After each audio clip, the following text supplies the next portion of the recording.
Yo, what's going on, part-timers? Zach here. In today's video, I wanted to talk about expeditions. I know we talked about it in the last video, but I got a little bit more information that I wanted to dive into. I also want to talk about crafting and skills and basically how tiers are going to work in the game. So let's go ahead and jump into it. So expeditions, obviously, we know that they're after the main story. They're not going to have regurgitated stuff from the main story. At least that's what we've been told thus far. But I did find out the faster you do the mission, the better the reward, meaning that if you're able to complete it faster and faster, it will give you a little time of what's the best or the gold standard, essentially, and what your gear would look like from that as well. So you're kind of time based more than anything else. Contrary to the way that the story actually works, you won't get any loot from mobs, but rather your loot will be at the end of the run. So you actually have to make it through the whole expedition run to get your loot. But you can also switch tiers if you're struggling. So for example, if you're at tier 5, you're having a hard time, you can dumb it down to tier 4 if you need to, but you won't actually get points towards like tier 6, for example, because you need to play on tier 5 to get points towards tier 6. I know it's a little bit confusing. That's just kind of the way they're doing it. You have to go through all 14 expeditions to unlock the 15th one, but each expedition that you get unlocks new areas that are different from where the story was, giving you a little bit more depth on what the overall world looks like as well as the lore. Real quick, I wanted to talk about levels. Max character level is 30, but your gear and weapons can actually go up to level 50. Given that you're in an expedition. Choosing an expedition tier will show you the levels of the enemies. It'll kind of give you a range of where they're going to kind of be so you can kind of gear up and make sure that you're at the right levels of who you're facing. It will also give you what the expected level of the gear that you're going to be dropping at the end of the expedition, if that makes sense. So whatever level, say for example, you have 46 level mobs and you go in, you complete it or whatever, the expected gear is somewhere in that 46 range for the dropped loot for you. So let's get into modding. Modding and crafting are kind of in a similar area here because modding are passive skills that change how your weapons and gears work. For example, they can cause status effects, meaning that if you put something like a frost, it'll actually freeze the enemy. If you put something like lightning, it'll shock them or paralyze them.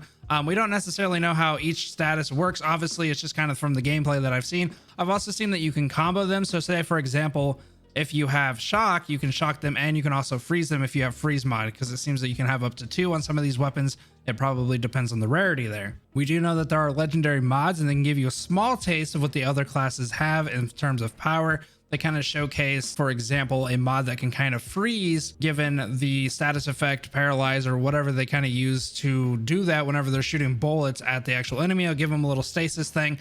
And that's kind of one of the powers that a class has. It's not as strong, nor does the duration as long as the class that actually has that power, but it is a little bit of a taste. But remember, it is a legendary mod, so it will be kind of hard to find.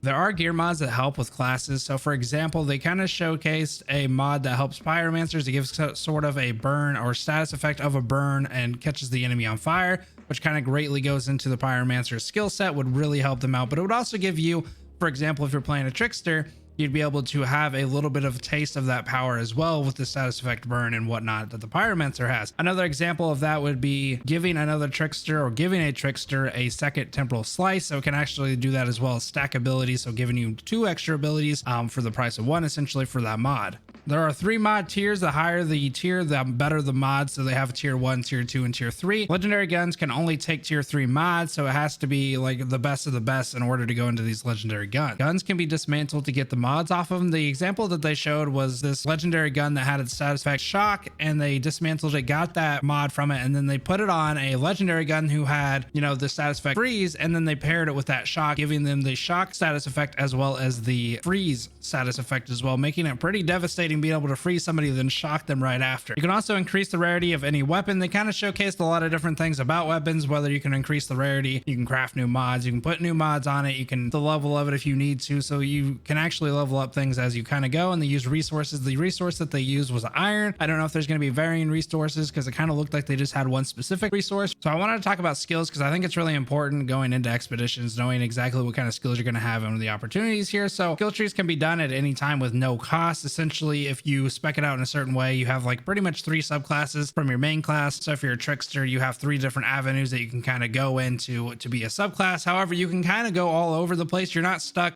exactly in one way. They kind of link together. So you have to unlock 1 to get to 1 to get to 1, but they kind of branch off a little bit. So you do have a little bit of leeway there. You can respect that at any point, at any time. So if you're going into an expedition and you're kind of like, oh, well, I need to be this kind of person, or I need to be this kind of power or whatever, you can actually respect that at no cost. This will allow you to kind of respec your skills skills, and also with the help with mods and be able to change those out, you'll be able to match with your teammates, meaning that, you know, if you guys aren't all on the same page at the beginning, right before the expedition, you can trade mods, you can change mods, you can respec your trees and whatnot to kind of make that perfect synergy build before you go into an expedition. So if you guys are looking for more content around Outriders, subscribe to the channel. We're going to be covering all kinds of different things as it progresses, as it comes out, and then when it comes out as well. So subscribe if you haven't. Right now you're going to be seeing two videos. One is what YouTube recommends and the second one is what I recommend. Either way, guys, I will see you there. Have a good rest of your night, guys. Peace.